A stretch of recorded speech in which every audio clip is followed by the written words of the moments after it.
That's recording, and that's recording. Here. And welcome. All right, so let's talk about misunderstandings on podcasts, because this is about the best thing. You know, when you get it wrong on podcasts, you know, and people want apologies, don't apologize for anything ever. These people, the people who want apologies, I found out the people who always ask for apologies are the people who are always looking for the next one.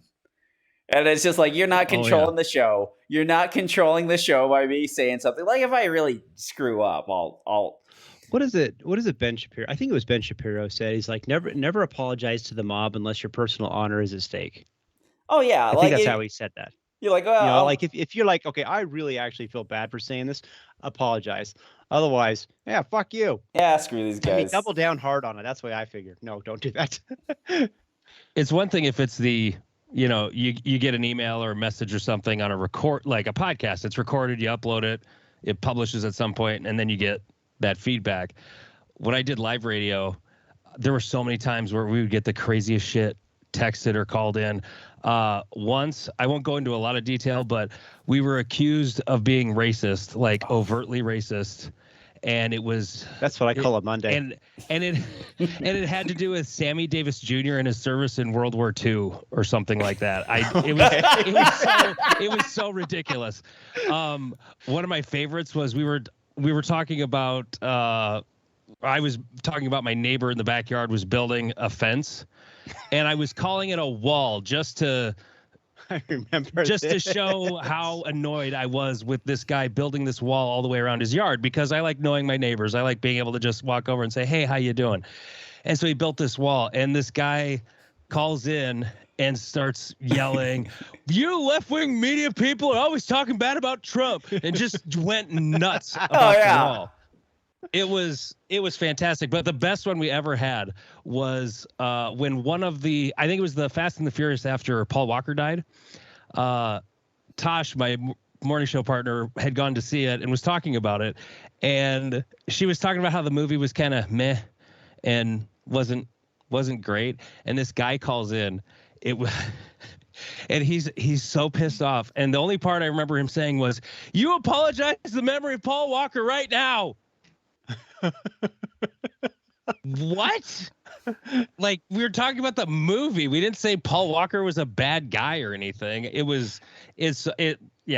Like, it would be fun if you guys could do phones on your show. It really would. Well, I've always wanted to sit there and do phones, but the only reason we've already talked about this, Andy, on your shows. The only reason I want to do phones is just to harass people online. I mean, the other thing is too, it's like my favorite radio bit is like you know, where like you wait, everyone waits 2 hours to call in, and then they call in. You're like, hey, we got to get through the calls. It goes, hey, this you're on the air, and they say like 3 words. All right, thanks for calling in. Hang up, pull up the next one. Let them get 2 words. Thanks for calling in. Hang up, pull up the next one. Just rolling calls, get to the people's questions. Yep. Yeah, doing phones. I mean, that's just like a whole nother level of trolling people. And I've taken a great deal of pride that I don't troll people as much anymore, ever since the Facebook days. As long as callers are in on the joke, I think it's the funnest thing that you could ever do is have people call it in, you know. But man, we should start doing the YouTube or the Rumble live stream, whatever, where people are sitting there like, you know, talking in the chat. Oh, that would be a dumpster fire. Those can be fun though. I mean, it would be worth doing sometime just to. I mean, even if you guys just did it on the Telegram, you know, for the guys that are already, you know, part of it. Through. Well, I did a couple shows with Blanton, and Matt Hopkins would always he'd always comment, and I love Matt chiming in, but he'd always comment with something, and I don't remember what it was. I was like, oh, it's Matty Hoppy. I don't think he appreciated that. He's a good dude. Awkward transition. Well, F him. Well, F him, because we don't apologize on the show. F everybody. That's what I'm talking about. Freaking New Year's. F everybody. Yeah, our New Year's resolution. We're going to offend everybody, and if we haven't gotten to you, wait a few weeks. We'll circle back. No holding back. How do you? Okay, I just started a shooting podcast, and I'm the one thing I'm doing incredibly wrong. Man, it's like is not that another shooting show. I know, because I mean, right. I have it written down, Andy. We'll get to it. Jeez. Oh, plug, no. Get to But, like, the the thing do I your, wanted do your to- plug. Do your plug. The thing I wanted to shit talk on the Patreon side was, how do you guys decide which gun you're going to clickety clack all through the show? You just grab it. Whatever whichever one I happen to be holding at the time. I got I'm two not within arm's reach of one right now, which is like I feel terrible. I can't even touch one at the moment. I brought two. Oh wait, I could get one. Which have to say, Tommy, I'm excited. That's a pretty neat little blaster. Yeah, I am really, really excited for this. I have my P30. Oh my gosh, and my in memory gun. My in memory. Anyways, let's do a show. Shall we do a show for all these ungrateful people looking for apologies?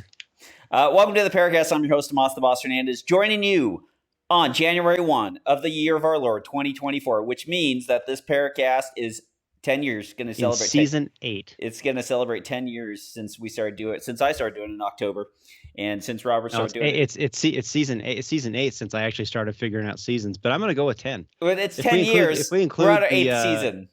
If we include the gun dudes, it's like holy hell. If that gets included, then it's like season whatever, 20 whatever. You have as long of a career as Rush Limbaugh. Oh, I'm gonna get the lung cancer soon. Anyways, thank you for joining us. Thank you for spending your holidays with us, even though you're probably gonna listen to this tomorrow on your way to work because it's Tuesday. Anyways, joining me tonight, his New Year resolution is only to go to Disneyland 6 times and jail twice. It's Robert Wyatt. Hopefully on the same trip. Disney jail. And that would take me a second. He was kicked out of adult vet camp for siphoning gas out of the parking lot. It's Andy Eriksen. I feel targeted now. Thank you. Oh, that one hit a little close to home. Jesus. Why are you looking up the Sioux Falls? I know the police blotter and Sioux Falls. That's like, yeah. He's got that fresh breath and that criminal record. Yes. Anyway, the gasoline. There it is, right there. There it is. Speaking of, I don't know, being cheap. Gaston Glock died. Everybody, poor Gaston, 94 years old. The most innovative gun designer since John Moses Browning. I got my Glock 17 in my hands. Thank you, Mr. Gaston. How much? Crap. I got a 34. I got the knockoff M&P. Well, shit. I'll be back. But yeah, we were sitting there, and I was sitting there, and I was looking at that Paul M. Barrett book, and I was remembering when I read that Paul M. Barrett book about Glock as a company and how kind of crazy it is. Like the thing, he was in his 50s when he made the first one, and then he dies at 94, and like he would still use like Glock. What was it, like the Glock doormats and everything like that? He would take them from work and throw them at his house. Like, dude, what a guy, what a way to live. That dude was legit. I just read an article from Forbes. It was an interview he did with him in like 2003.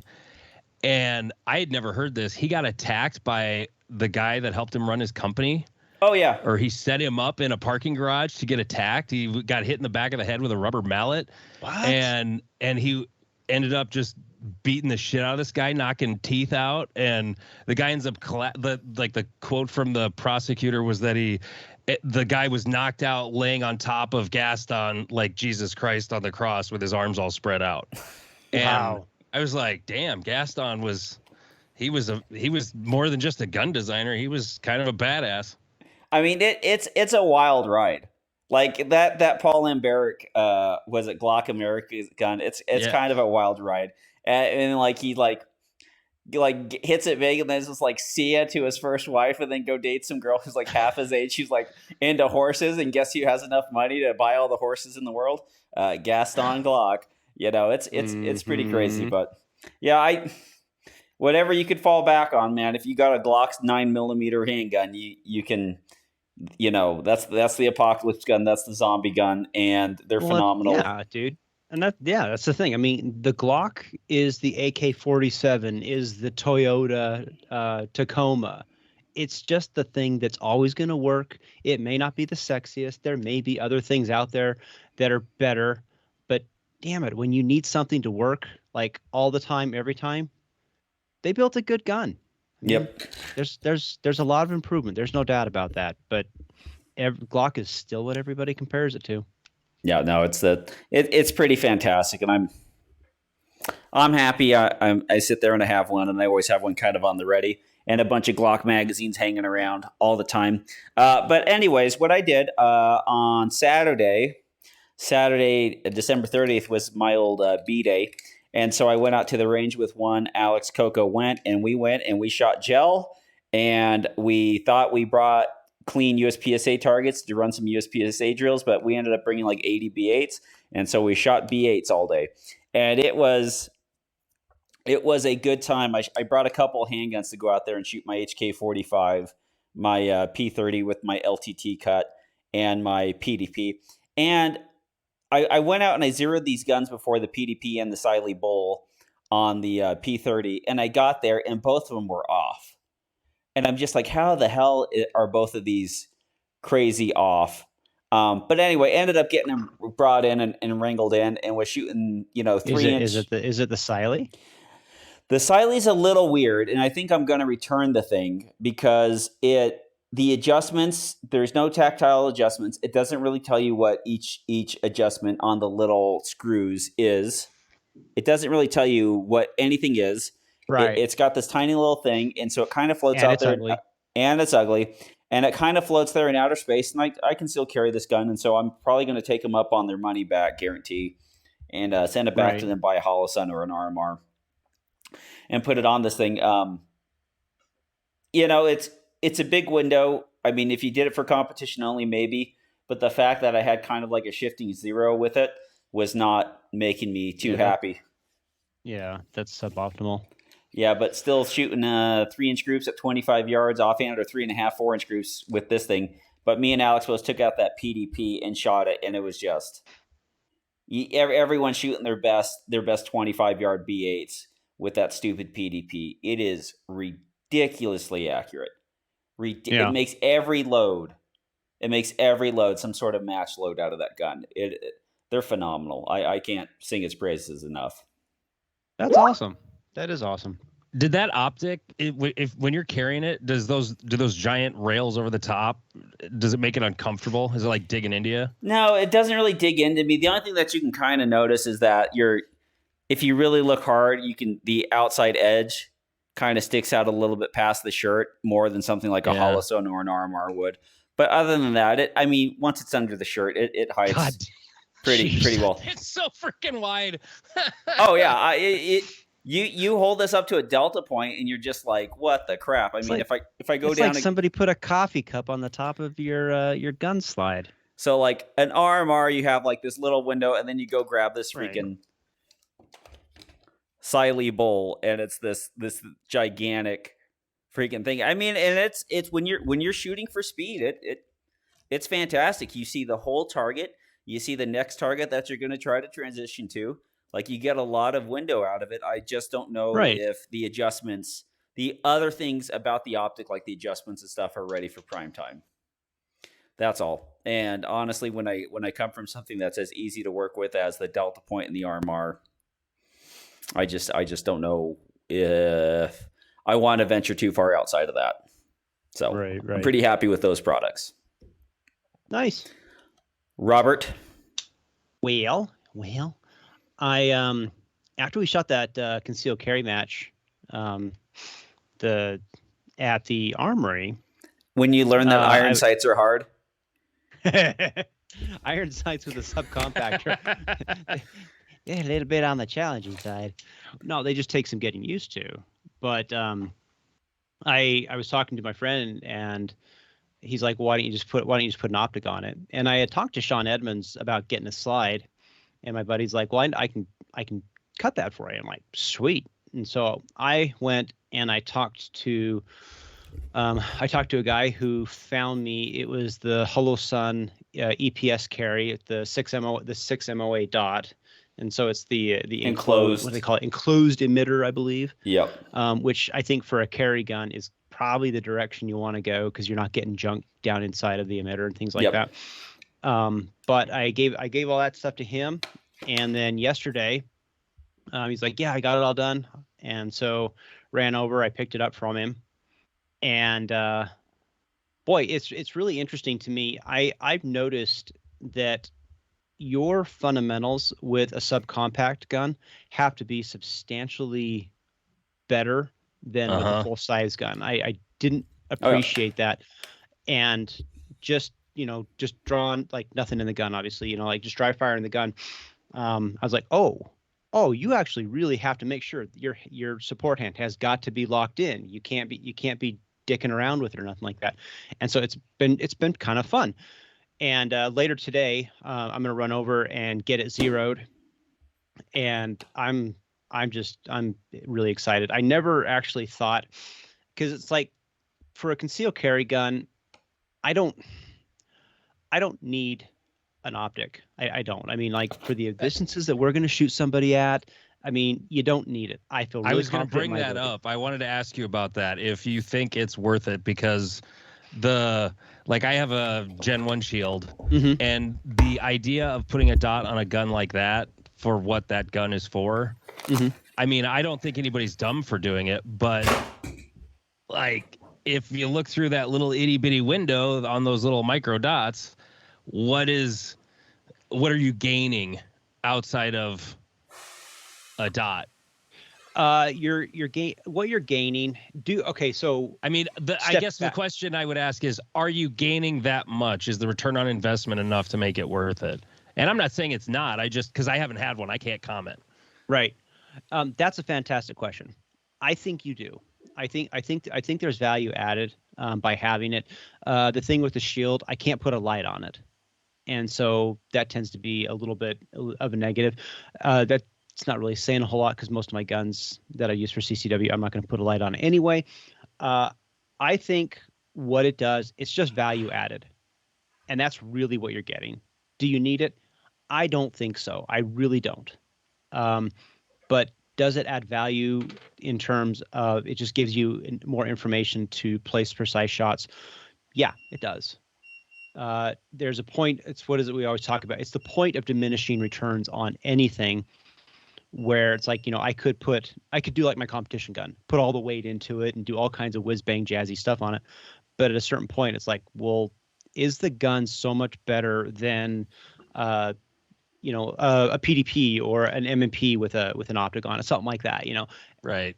And it's like, well, no, because in competitive shooting, when you're a lower class, the gun makes a lot more of a difference. As you become like a GM and stuff like that, the gun matters, just less so. The point of diminishing returns takes over. And I think with the concealed carry situation, does it return tremendous value? I think it returns enough that I wanted to do it and just run it and see how I like it. I've become accustomed to actually having the dot there, but I know when we did the CCW match, I shot, of the 4 stages, I shot 3 of them functionally just point shooting the gun, and I had decent points.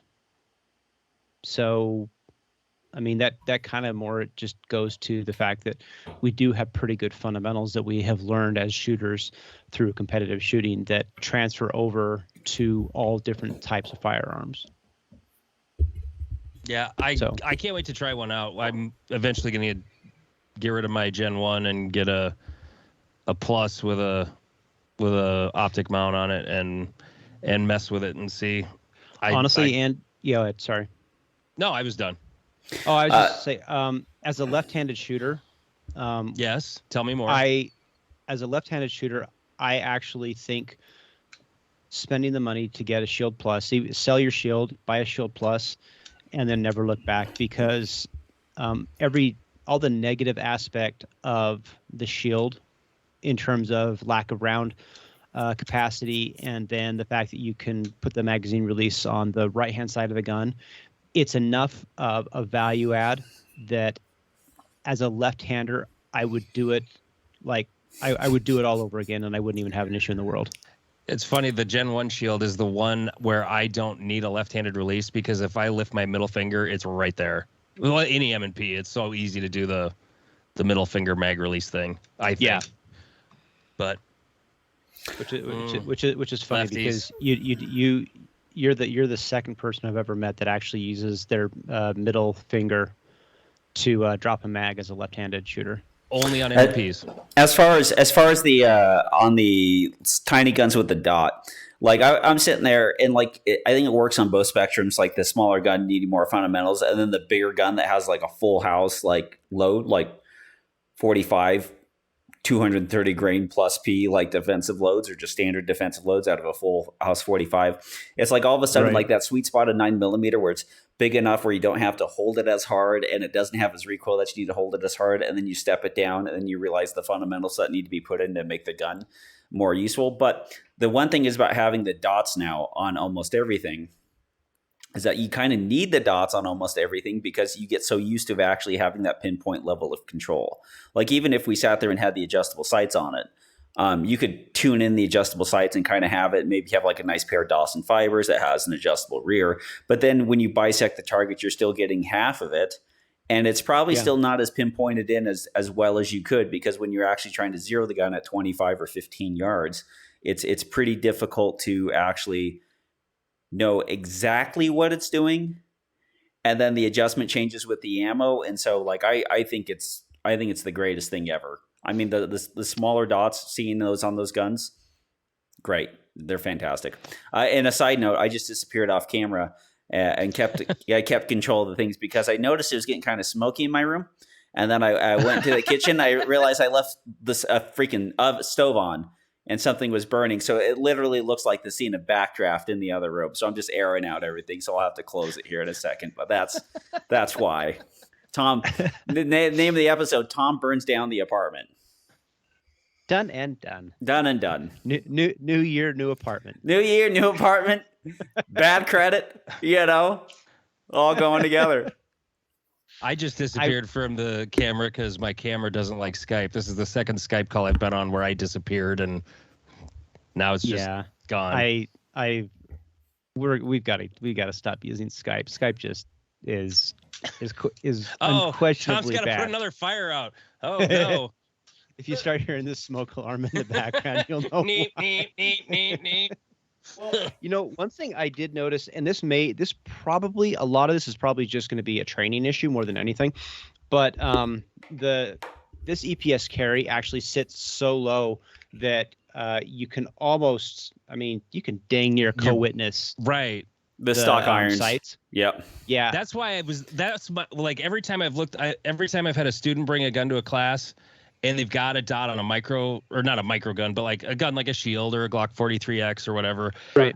I'm just like, I can see the irons right there. Like, that's why I question, is it worth it? Yeah, I think Tommy kind of speaks to it in that regard. But one of the nice things about having the irons just right there is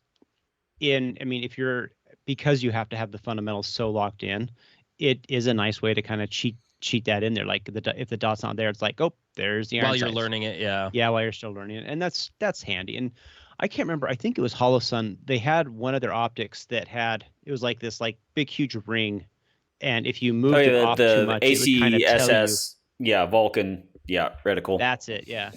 And that's a pretty cool concept, because honestly, people like us, this sounds like we're like somebody special, competitive shooters. How's that? Competitive shooters.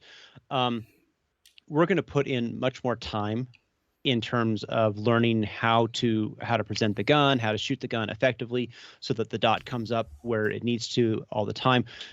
But for your average Joe, who their idea of like shooting a lot is when they splurged and spent an extra, $20 for another 50 rounds of ammo at the gun range. And so, I'm excited to play with it. I think after talking to a lot of people, I think a lot of our indoor hit factor matches are going to be CCW style matches. And I think people will enjoy that. I think that'll be excellent. The one thing is just the adjustability. The adjustability and knowing where your ammo is. Because right now, like I go out there and I shoot a lot of my iron guns. and I'm just like, a what and what holds this, and what am I doing with that? Especially when you're shooting stuff like B8s or whatever like that, like it becomes, you forget that you have like some sort of weird hold, especially with guns that you aren't putting Dawsons on. Like you go out there, like you want to be converted. You want to be converted to cutting your micro 9 or your concealed carry iron sight piece to a dot. Go out there and shoot 25 yards with it and figure out what your hold is. There are a couple things I don't want to do if I have to shoot somebody. One, get shot and treat that. And two, figuring out what my hold is with that stuff. Like it's 2024, everybody. Like figuring out your hold on your carry gun. It's like the gun's $400. The optic is another $200. Like go to Primary Arms. You can get a 407K or a 407C for under $200, which is just Hollison's dot, their RMR copy with their little dot. And like it might be a 3 MOA dot, but man, like it doesn't take much money. And especially nowadays where like gun rebates are crazy, they're practically throwing magazines at a lot of people. Like there's no reason not to do it. And also, I mean, CZ is just, I mean, they're killing off like their huge line. They made so many of those guns, and it's like you're getting. I mean, if you buy a P10F or a P10C, you're getting a lot of gun for the money. Oh yeah, it's just insanely good. Oh yeah, and there's a lot of the smaller guns. I mean, like a Glock 26 MOS Gen 5. Like you got a billion different dots you can throw on that thing. Put a dot on that thing, and all of a sudden you got a gun that's capable of like 200 yards. So do you think the Glock 20? Do you think the Glock 26 is still a viable gun where they have so many of these single stack? Well, these aren't really single stack, are they? They're kind of a stagger stack. Basically, the high capacity, the subcompact versus the micro 9. Yeah, I mean, even the original Shield is kind of like, it's not exactly a single stack. They're staggered a little bit in there, that but weird angle thing going in. Yeah, but I think those, I've had a few guys come through classes with the 26 because they just have enormous hands. Yeah, and the little guns are not really an option for them. Well, the other thing is like, well, like because they literally can't get their hands on it, or they're like on my Shield. I remember one guy, like the webbing of his hand was so fleshy it would slide bite him because he just had these big gnarly paws. He had Jared Fox hands. when you go into like the P365s with their 10 rounds or 12 round magazines versus like something like a Glock 26, and like Glock 26, like you buy the P mag that has a little finger extension, then you can get all your fingers on the damn thing. Like when you talk about like how much wider it is or whatever like that, or the comfort of concealing it or the ammo capacity, that argument I don't think really kind of holds up. But like I know what on a Glock 26 is like, I got a magazine that I can shove a 33 round magazine into the damn thing if I need to.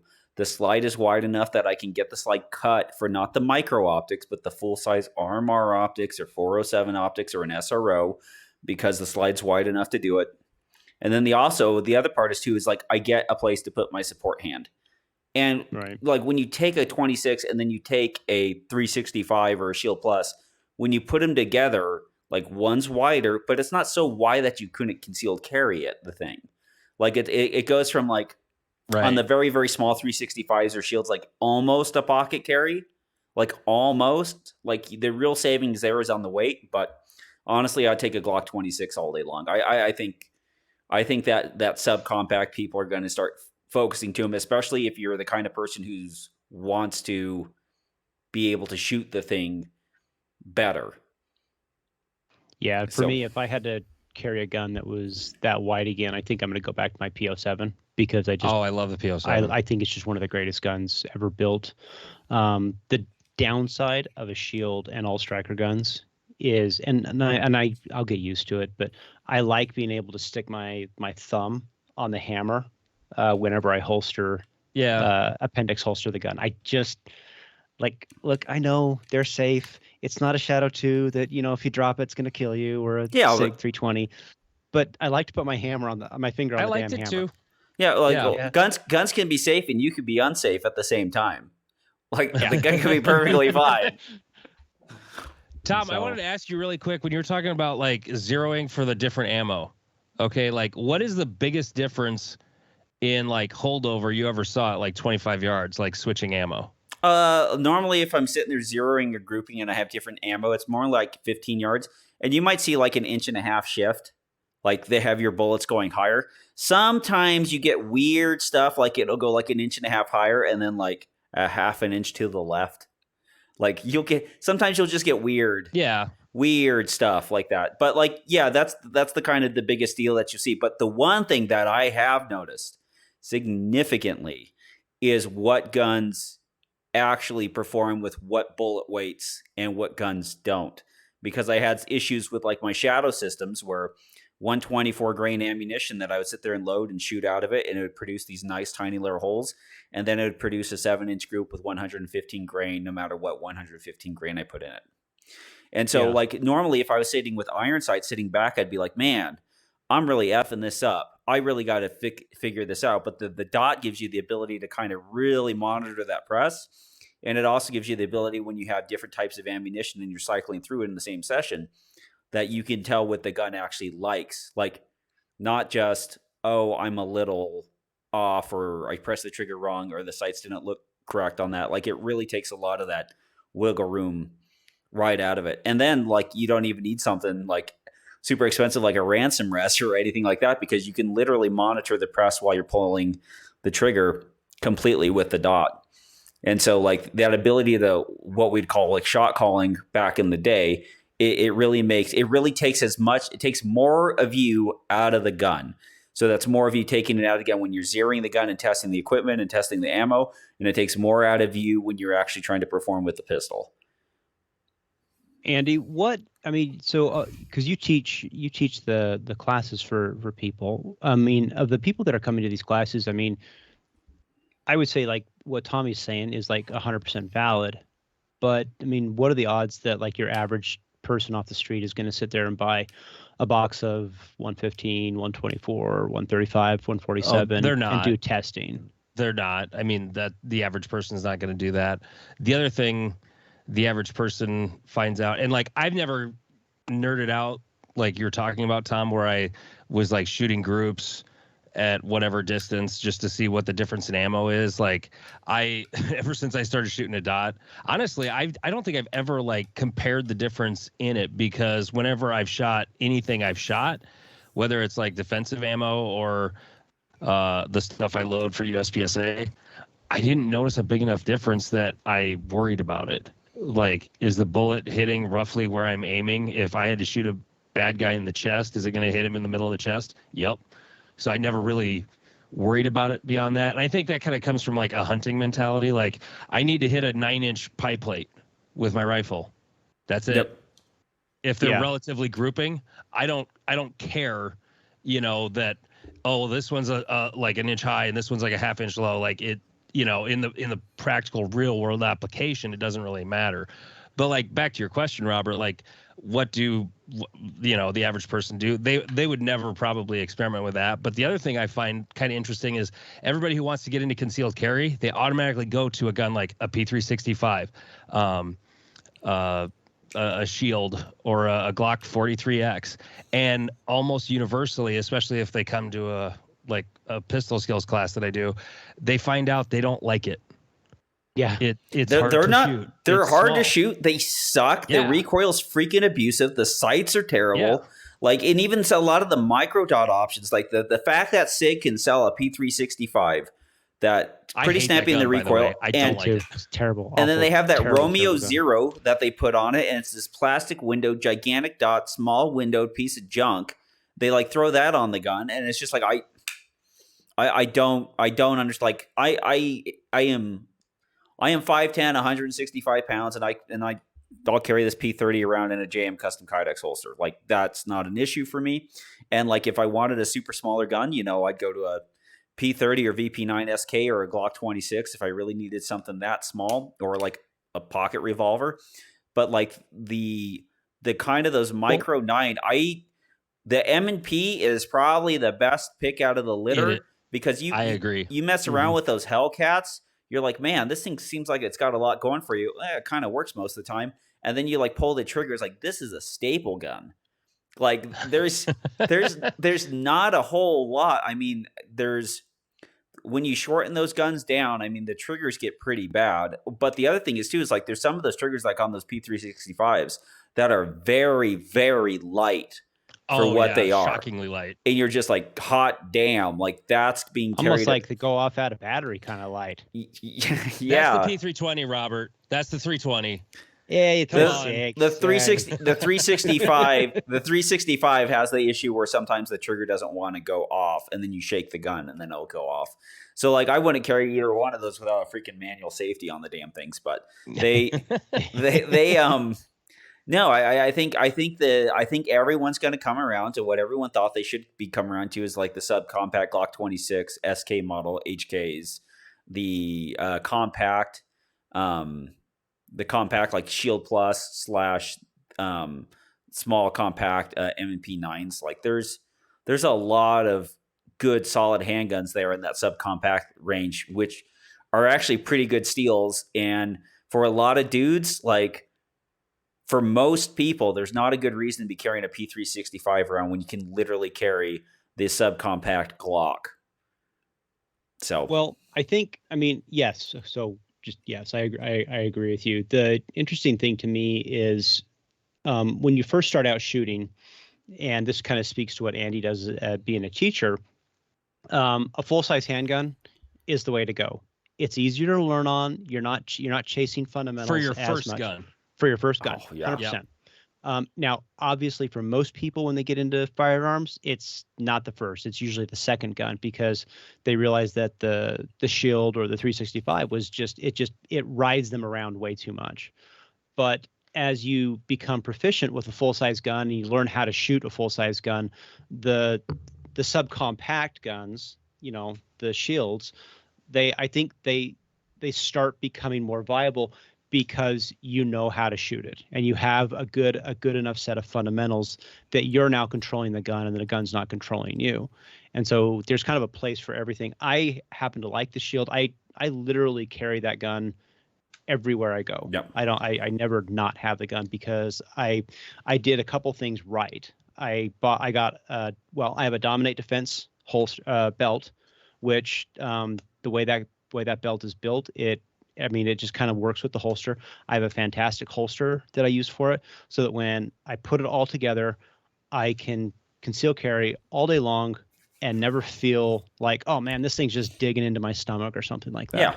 And you get to throw 14 rounds in that stupid thing. Yeah. Like that's really that's good. Pretty legit. One thing about the Shields too, I think they're the closest of the subcompacts. I think they're the closest shootability wise to a full-size gun. Like I think the Shields are probably, because they are kind of known for that really heavy recoil spring. Yeah, that's part of what makes it a little nicer to shoot than a Hellcat. Like I think the Hellcat's like in second place in that family, but they're snappy, and the Shields are just not as snappy, and they have a little more real estate for your hands. I think they're the best in that family of gun. Yeah, and I told a lot of people that I kind of feel that the Shield is essentially what all the subcompact guns are trying to compare themselves against, because I think M&P actually did a really good job when they created this gun.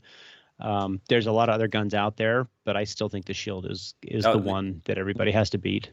Well, the one thing that's kind of funny is that if you think about, like, we have this magazine technology, double stack single feed magazines that all of a sudden is like just everyone's thinking it's been reinvented. But if you think about like 20 years ago, like guns didn't get that small because everyone wanted shit in 45 ACP. And so like guns didn't get that Glock small. 30 SF. And then they and when they did get that small, they would run into some problems. And so like people kind of learned to kind of carry that stuff around and kind of like learn how to like shoot these big full size kind of guns. And that's what people would get. But honestly, like I think most people would be doing fine with a Glock 19 size gun or a Glock 17 size gun for most men having something like that. And then just be like, well, you need to learn how to like kind of get the equipment to carry it. And then once you get the equipment to carry it, like then feel free to size down after that to something smaller. But yeah. So, I mean, at the end of the day, I mean, like figure out what you are willing and able to carry like all day long, and whatever that is, do that. Yep. I mean, because it's like they say, if I put you in a room and I say, and I close the door and I say, in 5 minutes, a bunch of bad guys are going to come in, and you've got to stop them. And here's a table, and it's like, okay, well, you can have a 22 pistol, an AR-15, 9mm. It's like, what are you going to pick up? You're going to pick up the biggest gun that's going to do the most damage as quickly as possible. You're not going to pick up this little teeny tiny North American Arms little 22 revolver. Yeah, nobody's going to do it. Now, if it was, so you need fundamentally bring the biggest gun to the fight you can reasonably do. Well, and that's one of the last things that he said on this is like, that's the Glock 26, because the Glock 26, you can have it carry 11 rounds in the gun, and then the reload can be your 24 round magazine that you use for USPSA. Well, if you're Tony Wong, then you start with that 24. Then you start with that one. Start with that one in there. Awesome. Andy, mention your shooting show. Not another shooting show. That's really. No, do it. No, go ahead, do it. Another shooting show. It's not another shooting show. Oh, what's it about? That was intentionally punny, because it can be taken either way. Like, oh, not another shooting show, or it's not another one. So I ever since I got out of radio, I wanted to do a show about shooting, but I wanted to do something that was more like my radio show, doing morning radio. And so it and there's a guy in Omaha by the name of Jeff King. He had said to me, I don't remember if he was drunk or not at the time, but we were somewhere, and he's like, hey man, you should start a podcast and I'll be happy to talk shit, and then you can be like the reasonable one. And what a hero. What a hero. I mean, as somebody who has to monitor most of this stuff, it's like, oh, thank you for doing that. Yeah. So, I mean, he's not talking that crazy on it. I mean, but that was just the initial idea. And so, we basically, so far, it's not that drastically different from your average show. We like to start off with something just lighthearted. And like the first episode, God, what the hell was it? I don't even remember. Something lighthearted? Oh yeah, the USPSA drama. Totally no. That was like all of the rest of the show, but just like a silly thing, like internet gun drama, like not necessarily USPSA, just kind of all kinds of shooting. And I have several scripts written for like radio bits that you would hear on morning radio. But the problem is the ones I wrote are now so outdated. Because Robert, I sent you the script for one. Yeah. Just because I was trying to describe it, and I just the hell with it. I'm just gonna send it to you, and it's pretty funny, right? Like it's pretty good. But it's so outdated. But I know, but you kind of want to do it anyway. I'm probably gonna just do it anyway. But no, and we're just trying to have fun. Like I'm trying to be entertaining before informative first. Like right. That's what I'm trying to be first, because like what turned me on to your guys' show when I found you guys was, you were relatively informative, but like you had a cast of characters that was entertaining. Relatively, because sometimes it's like how Tom's pooping in a bag in the back of his truck. Well, you do it once, okay? I did it once. You learn not to do it again. All right. Hey, I did it on the floor after a hike one morning, so it's fine. But no, it's just we're gonna have fun with it, and we've just recorded another episode the other night. It'll be a weekly thing like most of them are, and everybody tells me so far the audio quality is very good, and well, you got to come on our show and talk shit about audio quality. Yeah. But like, I'm like, okay, great, thank you, but like, did you like the rest of it? Like, okay. Well, do Andy a favor. Check out Not Another Shooting Show, and you don't have to listen. Link it up in the show. Just download it. That's all he really wants. Just like us. Yeah, download. I'm gonna monetize we know how it. This goes. So yeah, I'm gonna monetize it eventually with like the Podbean whatever. So like, I don't care if you listen, just download it. Just download and listen it. to the first 30 seconds so that the ad plays and I get some money. So there you go. Yeah. I mean, honestly, do what I do and like hit play and then hit that little plus 30 bit and just bam. Bam, bam! Look at that. We got engagement. And he's like, "I'll kill you. I will cut you, bitch." Check them out, and while you're downloading and deleting, make sure to look down and check out that fantastic belt you're wearing, and head on over to dominatedefense.com. Use promo code PARA10. Save 10% off the best belt in the industry for concealed carry or for your action shooting needs. DominateDefense.com. You can also check out Precision Holsters Fast Holster. Use promo code PARA10. Save 10% off of that beauty. And then also you can check out Rune Tactical and W74 guide rods. Get a +1 and some more junk in the trunk. Get some more weight in front of that gun. Use promo code PARA10. Save 10% off of that. Also, you can check out Waypoint Training. I'm wearing the shirt. Jared's got new shirts out that feature Halo Warthogs, and he's got a concealed carry class coming up at the end of the month. So check him out on Instagram. Search Waypoint Training. You'll see his fast little finger in his shitty looking face. Anyways, head over to Telegram, and you can ask us questions. We'll do our best to answer them. From Sebastian, how many different guns is Tom going to shoot in 2024? The main plan right now, so the goal last year was to be able to draw and shoot 2 shots from concealed carry in under a second from appendix. I mastered that. The goal for this year is to pick 4 firearms and only shoot those 4 firearms. So on the list number 1 would be this HK P30 with LTT cut for concealed carry and some USPSAing. I just bought some plus 5 base pads for this thing, and I bought a HK factory 20-round magazine, which is 142 millimeters. Good on the people. I got at concrete. We'll just grind that bad boy down. It was $44. It wasn't also too bad. $140. They charge by the millimeter. They charge by the millimeter over there at H&K. So yeah, it was pretty funny that that's HK engineers is like, no, we're not doing that. That won't work all the time.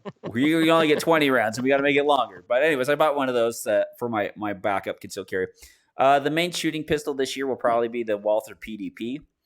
I got all the equipment set up to shoot that, and so I'm pretty excited to shoot that. I'm going to try to get some more rounds down with my MP5K and do some more with that, and then I'll reserve an empty spot in case something else floats my fancy, but it'll probably be my HK45. So once I get my reloading stuff set up again, I am going to crank out as much 45 caliber ammo, because even if it's just shooting B8 or stupid drills, man, I love shooting those things, and I'm thinking about putting a plate on it and just running a delta point on the back of it just to see, because once again, I'm tired of shooting these gigantic fat sights at things at 25 yards when I know I can get a 3 MOA dot and put it on the X ring and just watch bullets fly into it. So that's what I'm looking to shoot. But mostly for USPSA, it'll be the PDP.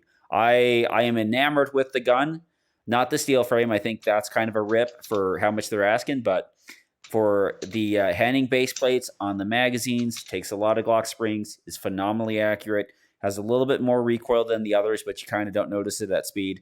I mean, it's a fantastic pistol. I'm enamored with it. I love it. So I stopped listening to anything when you said you're going to reload 45, because now I'm thinking, does that mean I'm not getting my conversion? Yeah, you're getting. Listen. It's just a shell plate, baby. You're all right. You can get another one. I'll get it back. I'll find it. Don't worry. I did the most un-ADHD thing in the world, and I actually wrote down a list of who has all of my shit. No, don't do that. You don't. And you're top of the list. You don't want to do that. I've only had it for 4 years, Robert. Come on. Hey, and you know what? I forgot about it, and so if you hadn't actually said something, I probably would have been like, I thought I had one. I'm just gonna buy you one and mail it to your house. Get off my back. From Eric, what are your personal shooting goals? What training or events are on your must-attend list for 2024? Great Plains Section Championship, Canton, South Dakota. It goes on sale January 20th. It's a level 1 now, though. Nice. Oh, level 1. Mm-hmm. I'm only attending level 3 and above. Well, you can send me the invite, Andy. I'll be happy to attend. I will. I'll make sure. Yeah, it's when is it? It is May 18th and 19th. Yeah, that's like the weekend before Memorial Day. Yeah, because that's the Area 1 championship. Damn it. That sucks. That's okay. It's always next year. I have another one I think people would be interested to try out. This kind of goes along with the rebellion against the Empire. The Cornhusker Classic down in Omaha. They have a match. That's supposed to be a really June. good match. It is a good match. But this year it's going to be a Hit Factor level 1, but it's going to be the same match it's always been. And the match director of that match is a good guy, Todd Weitzel. He is redoing the rules because it's not a USPSA match. So he took PCSL for basically all the safety stuff, and he's redoing all the divisions. And whatever is the carry optics division, I can't remember what he called it, will be 15 rounds. So it'll be more like IPSC production optic, a more practical number of rounds. So there will actually be a difference between it and whatever they're calling the limited optic version of that. So he sent me a message that they were doing that, and I was like, hell yeah, I'm gonna shoot that with 15 round mags. That's interesting. I'll like it. I mean, I kind of miss throwing standard capacity mags and everything. Nothing's stopping you from throwing them in right now, there, Tommy. Yeah, well, except for a competitive advantage. When everybody else got 25 rounders. Yeah. That's what's stopping you, Robert. I'm just saying you can run whatever you want. No, that's God, I don't know. I mean, so is he running a PCSL match, or is he running some hybrid thing? No, it's starting with the PCSL rules, and then the divisions are getting drastically altered. So neither fish nor foul sort of thing. Just an outlaw match. It's essentially an outlaw Hit Factor match, exactly.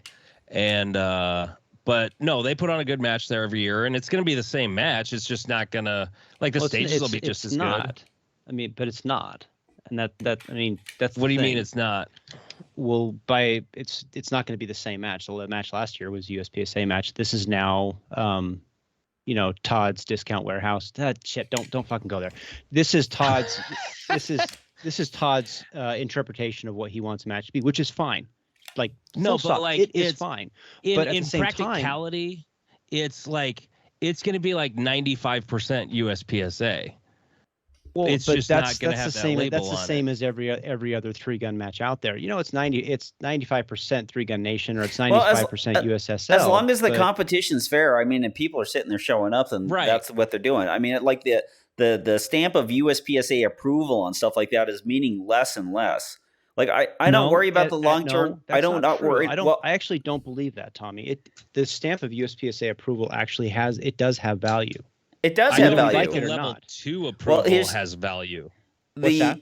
I don't think there's any value in making it a level 2 match where I'm going to fill out a Form C and send my stages off. That's dumb as hell. You're right about that for sure.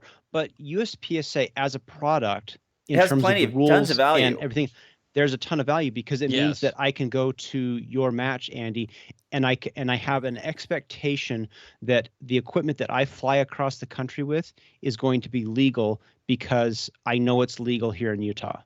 And the Cornhusker Classic, that's my concern, is how do I know that my stuff is legal when I go there, because I've never shot a match, or I've never experienced a major match under that kind of a rules format. You know what I'm saying? And it's not to say it's bad. I don't want to people misunderstand me. That's not a bad thing. I think it's awesome that he's doing it.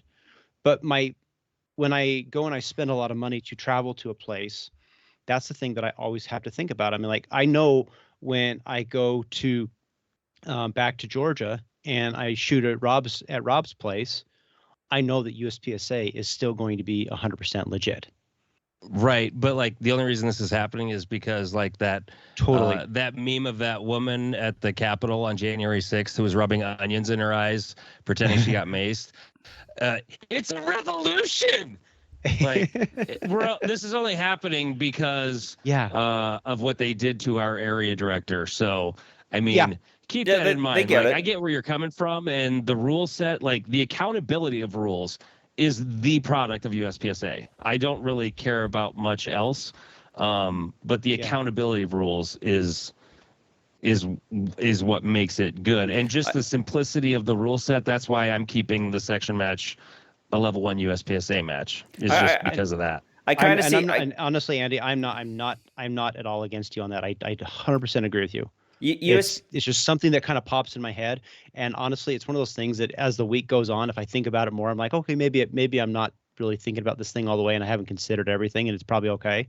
But Well, and like they're just also that going to initial be thing, very they're going to be very upfront with people about the rules. Like that's good. Like that's super It's chill. not going to be sneaky or anything. Yeah. USPSA That's totally legit. USPSA is now Hostess. Do you guys remember Hostess? The fine purveyors of cupcakes and Twinkies and Who Twinkies and doesn't stuff. remember And then Twinkies? It's and then still the greatest product ever. And then 3 or 4 years ago, they went out of business for a hot minute. Everyone's like, "Oh my gosh, what's wrong with Hostess?" Everything. And then they just kind of moved manufacturing and then popped it up. USPSA, there's a ton of value in USPSA. There's an incredible amount of value at USPSA. That's why everyone's trying to copy it or trying to figure it out or actively holding some sort of rebellion against USPSA. It's because there's value in USPSA. If there wasn't any value in it, you would just leave it. You would just be like, donezo. But there's plenty of value in it. And the thing is, it's just we're going to go through this little phase, and it's going to kind of correct itself the best way it can, and then it's going to flourish because it's a product that sells itself. Just like cupcakes, just like Twinkies, just like Zingers. It's going to fix itself out. But until it sorts itself out, if people want to hold their level ones all the time and come up with new things, I think that'd be great, because the benefit that we have about people holding their level ones is we'll get to actually experiment with rules with large amounts of competitors, and then kind of see how that shakes out as well. So it kind of is a big thing. But what they did to Area 3, if you're gonna do the crime, you gotta do the time, guys. If you guys want to do stuff like that, and you're mad that you're now getting X'd out of matches and that people aren't doing the stuff, it's that's what it is. But there's hope for the future. Every day. It's just the damn double standard, Tommy. That's the thing that kills me. It's the damn double standard. It's just the freaking double standard. I hate. Well, it's not like you can't predict which one's next. I mean, Yemen takes office again today. It's not like who wants. All right, I'll tell you what. Let me see. I will bet the next two people thrown out will either be Frank or Ben Barry or Yemen Lin. Now, I'll bet you guys $1,000. You guys pick the other person. That's not going to be one of those three. No one would take that stupid bet. No one's taking that bet because that's who it's going to be. But eventually they'll starve out and they'll quit, or they'll freaking Bruce Gary themselves into things that are more important to them all of a sudden in their lives. And eventually we'll have more people that will right the ship, and the ship will self-right itself pretty quick with good management because the product sells itself. Everyone will come back, and then we're going to have double stack 45 caliber division, and we'll do that, and it'll be great. I think the best thing that came of this whole thing is it's still to me that the members actually do hold the power in this. And there's been an argument for a long time, and I sort of get it, that just because I sort of get the argument where just because you pay your annual dues, it doesn't mean you're an ownership in a company. If you bought a magazine, it doesn't mean you own Time Life or whatever. Yeah. But at the same time, the membership, this is my opinion. The membership actually controls the purse strings, and the organization needs to know that. Well, they need to know that. Long, I think they go ahead. Well, and they also know that the members control the votes, because they have to keep kicking people out that they don't like. Well, but that's the problem is people right now think their vote doesn't count because they put somebody in. They're wrong that their vote doesn't count. No, they're wrong if they think their vote doesn't count. They just have to vote. The number of members versus the number of people who vote. Oh, what is it, 20%? No, it'd count more if you'd go vote. Right. And so it's frustrating because I genuinely think the organization, they miscalculated, and this is the inherent problem with the organization as a whole, is just that they have no ability to actually project beyond the immediacy of today. And that is really a problem, because that speaks to the organization at large from the standpoint that there is no mission. There's no like, this is our guiding light. This is the end result. Well, there is They a haven't mission. It's defined just not a any of forward. it. It's not a forward-facing mission. Well, The mission is literally their entire their mission is their cover entire their ass. vision, Tommy. That's looking behind yeah, them. but that's because the entire thing of the organization is to respond and react. They have a board meeting and they respond to the latest outrage, and then they react by kicking somebody out. And then okay, cool, we did something now. And then they wait till the next month and they're like, okay, well, who pissed us off now? Let's vote them out. Let's get them out of here. Well, and it's going to happen more and more. It's going to be the recycling of these people. Scott will be back in a position. Yeeman is already back in a position. It's going to be the cycling of these guys back in. And they're just going to, eventually they're not going to come back because these guys cannot win another vote to come back. Like all it is like we outweight them, we vote our guys back in, and we're going to play this musical stupid chair game for another 2 years, and it's going to be all fixed, and everyone's going to be happy. But in the meantime, while we start running all these level ones, is we're going to see a lot of competitors. Like I'd be very happy to start seeing Stager start shooting these things against other major competitors out there again, and because there's this new open set, like, and the other kind of competition that we could draw in these new open sets or these new different kind of like divisions and stuff like that with a hit factor scoring, I think would be fantastic. I mean, we could literally have what would amount to exhibitions. It's almost like an NFL, like the NFL is like on strike. And so what we're having is the XFL exhibitions.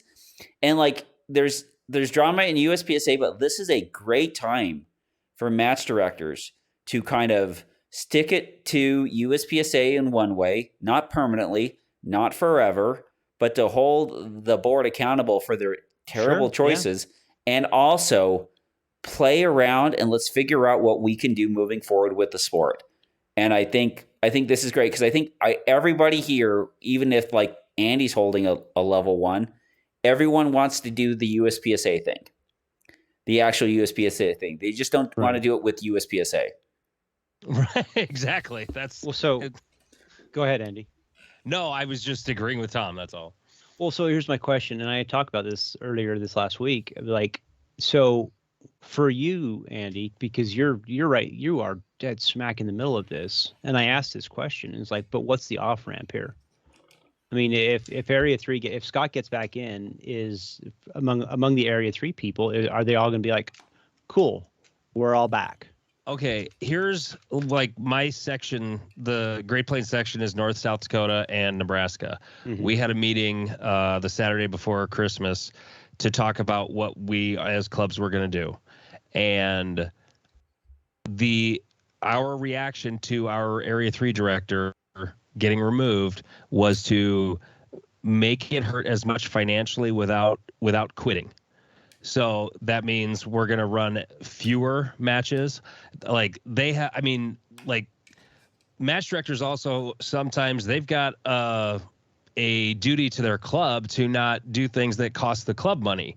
So like that ENGC in Omaha is a huge steel challenge club.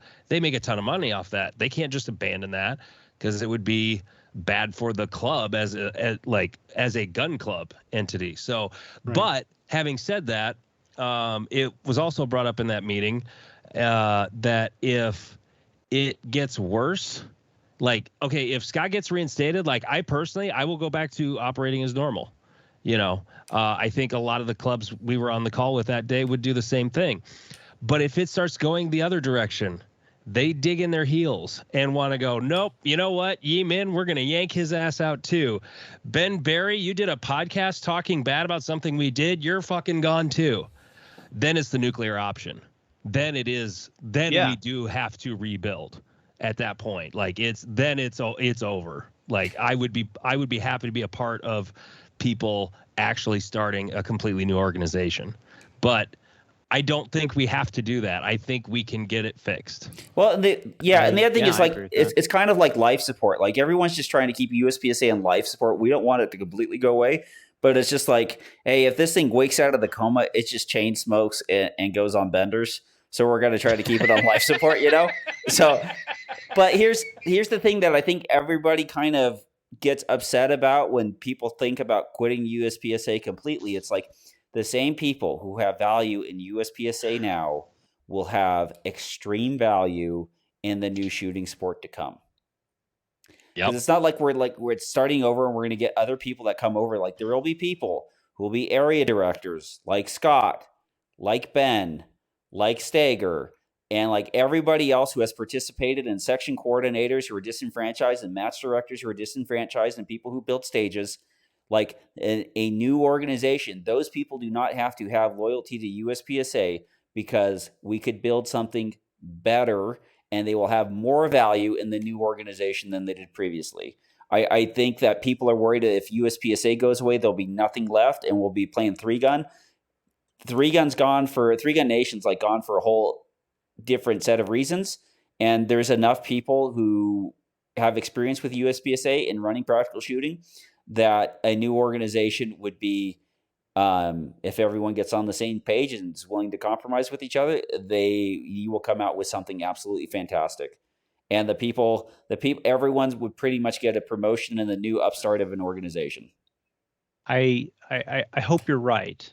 I mean, honestly, I want to see USPSA. I actually am I don't want to burn this thing down. I want USPSA to be a thing. I agree. Yep.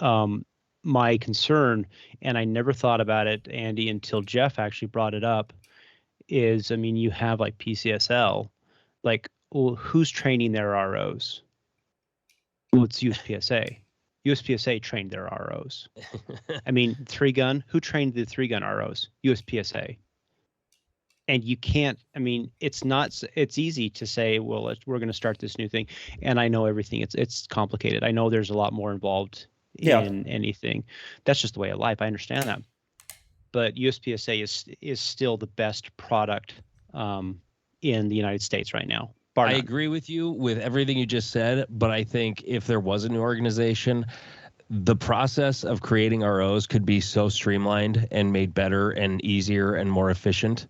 And that's what we need to do inside of USPSA. Right. And like I said, I don't want to blow the thing up. I don't want to go nuclear.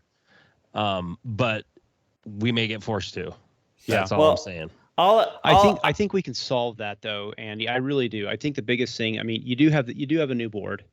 And right now the board as it exists doesn't have the votes to remove people in the way that they did before but in 2023. Well, right? That depends on what the board is. Is it 8 or is it 9? Well, and that's actually a really good point. And honestly, I think that's why Scott needs to come back, because I mean, the bylaws are written for a certain way, and you don't say one thing in paragraph 1 only to come in and say that it doesn't mean something in paragraph 2. I mean, if it says the board members vote, then that means the board members. It doesn't mean 7 8 or something like that, a quorum. And so because of that, to me, I think that vote was invalid. And the first thing that they need to do, that Yeeman needs to do when he gets in there, is be like, dudes, this thing is invalid. And well, I don't think the vote was Scott's invalid. It was the wrong conclusion. It was a fail. That's what it was. Okay. Yeah. Okay. I mean, you could. I mean, they had a vote, but they didn't have enough votes, so it was a fail, not a passed. Yeah. And okay, then I'm 6 of one, half does the other, right? Yeah. But I mean, at the end of the day, the first thing they need to do is do that. They need to get out there and they say, okay, Scott needs to come back, period. And he needs to be put right back in, because that's the way it should have been. And the second thing they need to do is they say, look, here's the vision for the organization going forward. Because I'll tell you right now, everybody, like, as a small club, I mean, like, what does USPSA give me? Well, I get a rule book and I get a classification system, which to most people don't really care. And I get activity points, which go to send people in the section to nationals. Well, what if I'm a small club and I'm never going to send anybody to nationals? Why do I care? Well, then you get a magazine that doesn't say what's going on in USPSA. You can get that too. Yeah, USPSA, the biggest problem they have with it is they just don't.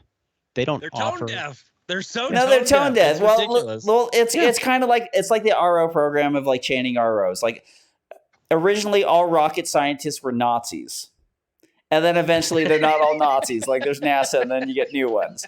Like Well, now they're Argentinian. Yeah, another. All ROs are pretty much USPSA trained ROs or trained through being around the organization. Are you saying that our ROs are all closeted Nazis? I'm just saying there are certain organizations that are really good at certain things, and people have to poach them, regardless of moral standing. I get you. The keep around. So eventually everyone's going to go there, and that's a good thing, just because a lot of the common bases that would start something new or repair USPSA it's all from a USPSA origin. Anyways, next question. Next question from our very good friend Sean Edmonds. Will Robert shoot IDPA this? No. Okay. Next question from Dirk Hopkins. Are all major level 2 matches verboten to you? No, I think means.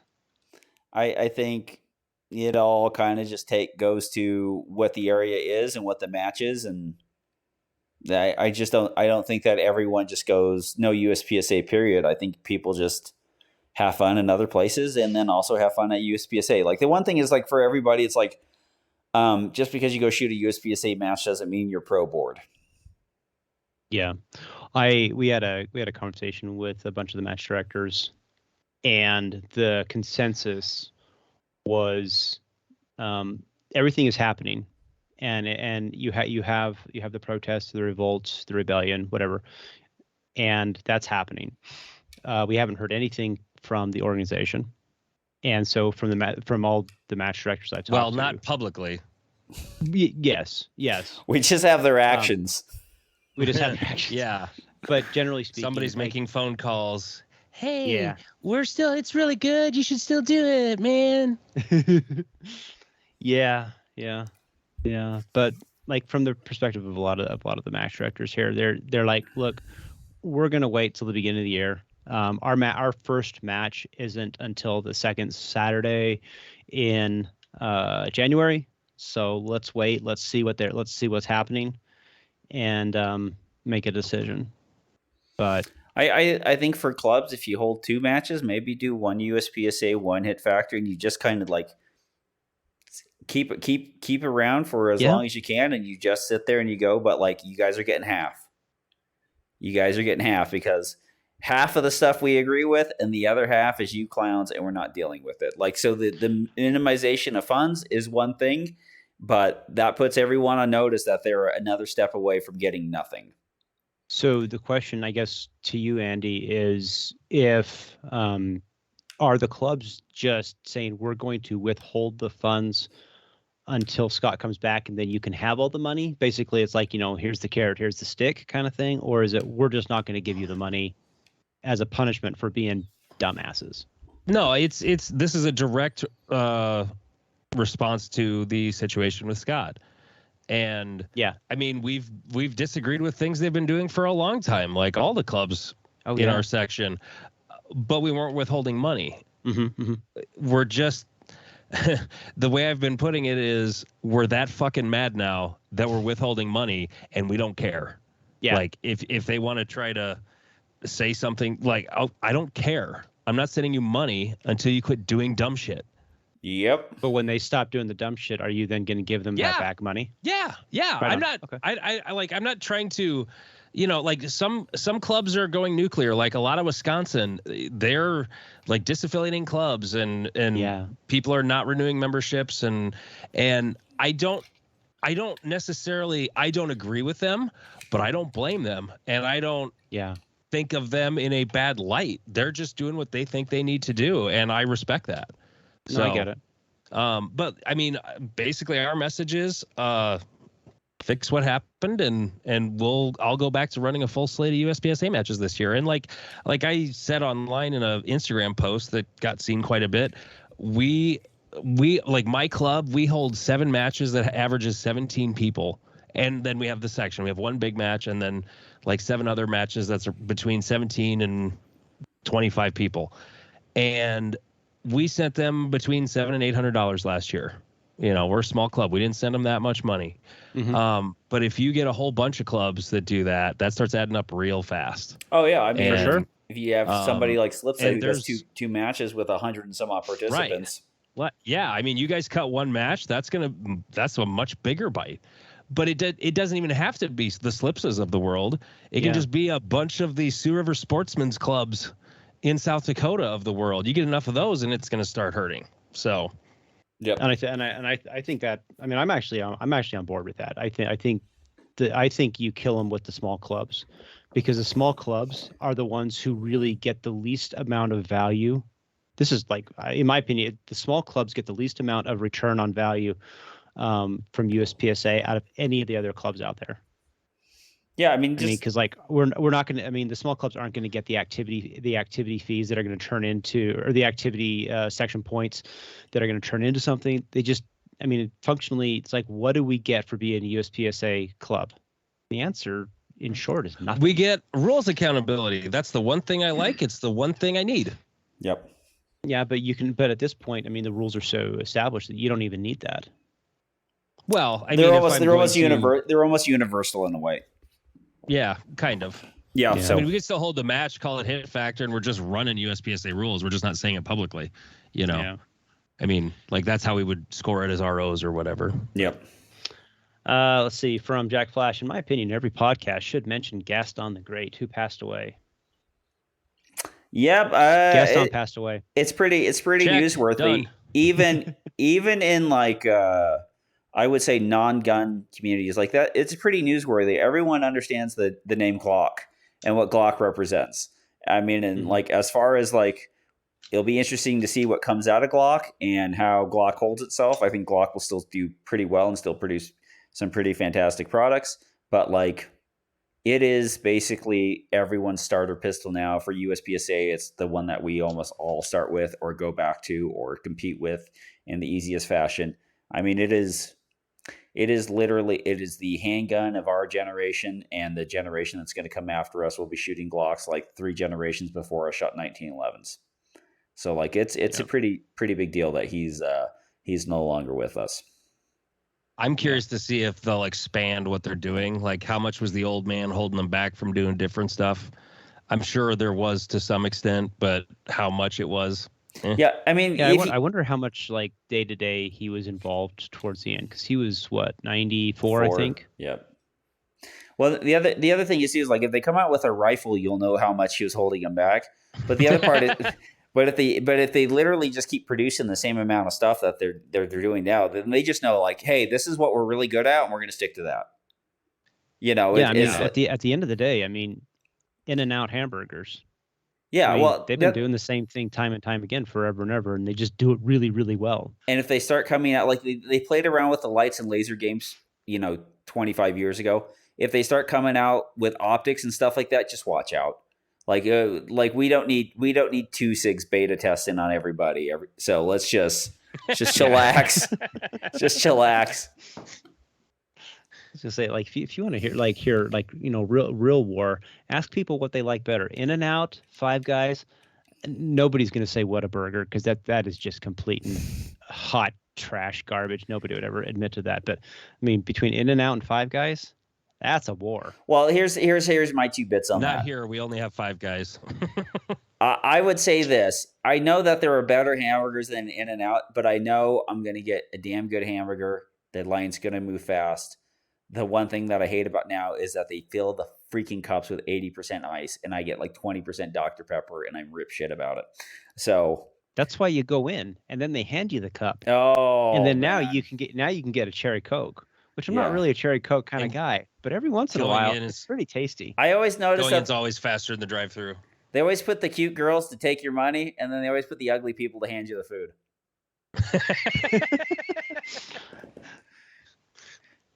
So come on, Tommy. Any port in a storm at this point. Oh no, I'll spare myself the uggos. Anyways, we have any more questions?